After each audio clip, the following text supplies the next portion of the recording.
Nearly 30 miles inland from the Gold Coast is Tamborine Mountain, an area of subtropical rainforest which is home to British expat and long-term Aussie resident Michael Ward. I was very ambitious, and this whole new way of life was an exciting adventure for me. So every day was an adventure. Michael owns a family-run distillery that specialises in organic spirits and liqueurs. Look at that colour. It's natural colour. It's beautiful. Do you want to try that? Now, all get in a circle so that you can touch each other's glass in the middle. And when you're ready, say, Nazdarova, and throw it straight down. Nazdarova. Down the hatch. It'll warm and you get this nice lemony feel. Bloody sorts them out, doesn't it, eh? Michael spent 47 years in Australia trying to out-Aussie the Aussies, but there are aspects of England he'll always miss. Australia is such a young country, barely 200 years old, that there's not a lot of history here. England's got masses of it, and I must admit that I do miss that and I do like that. And so to build something that reminds me of that, it's like a little English village courtyard type of thing, isn't it, here?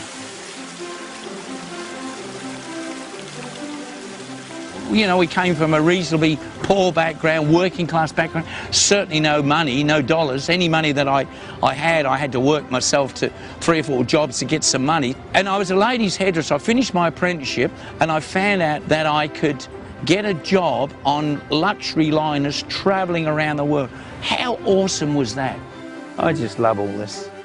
In 1964, Michael's travels led him to Tasmania, where he became a successful property developer. When the family moved to the lush rainforest of Tamborine Mountain, the idea for the distillery was hatched. I was ambitious. I just wanted more than being a butcher's son. I just wanted to have an opportunity to do more things, travel, achieve things. Michael still gets his fix of Old England every Saturday morning, which is reserved for poring over the latest issue of Country Life. Wow. East Sussex. Offers in excess of $2 million. But much as Michael adores the old English buildings, he's not so keen on the people who live in them. Probably as a result, the Hastings family was no longer residents by the 14th century, but had established its seat at another holding. If you hear someone with an accent like that... Right up himself, that's what I say. Yeah, I say he's bloody up himself. They've swallowed a bunch of cherries and plums. That's what they've bloody done. Just take them out and just talk. What are you talking like that for? I would say probably it would be the class thing that drove him to get out and to really want something so badly that he felt he couldn't have if he stayed behind. The next stop on Michael's quest to prove himself is a crucial business trip to Sydney. We're going to go to this place. It's called the Ivy. Gee, they've got dozens of bars in this huge complex, and we've been trying to get in there for about 18 months. And we're going to attempt again to get our product in their complex. So that's got to be a challenge and a half. Peace and tranquility, wonderful. Farewell, everyone. Good. I'm feeling a little bit strange because I'm leaving my beautiful little village. Now I'm pretty excited about going to the big smoke, to be truthful.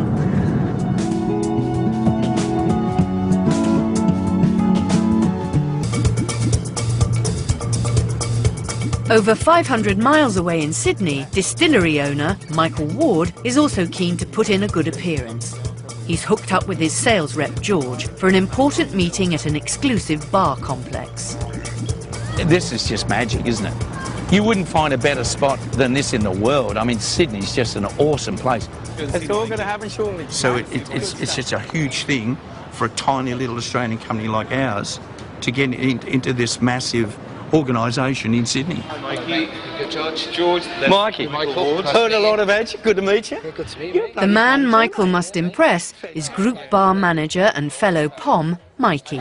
This is just mainly beer, wine, and soft drinks from this bar, and then the other bars we have cocktails from there as well, which is a slightly different offering from up there and everywhere else. Oh, you'd be loving it. Yeah. After a quick tour, Michael brings on his special sales strategy with the taste test. If he does all the tasting, he'll be out pissed, but he's finished. Then we go in for the kill. One of the worst things that you could ever tell him is that you can't do it. If he's on a mission to do something, and there's no stopping him. That's made with violence. Look at the colour, isn't it awesome? For Michael, Australia is a land of opportunity that's freed him from the English class system of his youth. I was brought up in a typical English background, and you're seen and not heard, and you do as I tell you, all that stuff. We arrived from England with nothing, and this country allows you to go to whatever height you want to go. But you've got to get off your ass and do some work. An endorsement from a prestigious venue like the Ivy could catapult Michael's distillery into the big league. So what do you think? Do you think there's any chance that we might be able to... It's great. I love it. Yeah.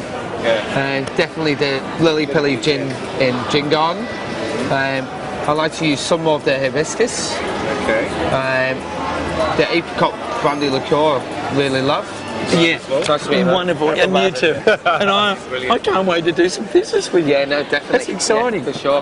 That was the most amazing, unbelievably wonderful meeting I could ever expect to have. I mean, it went... I could never dream that it could be that good and that productive and fruitful. Michael is one step closer to his dream of becoming an iconic Aussie brand.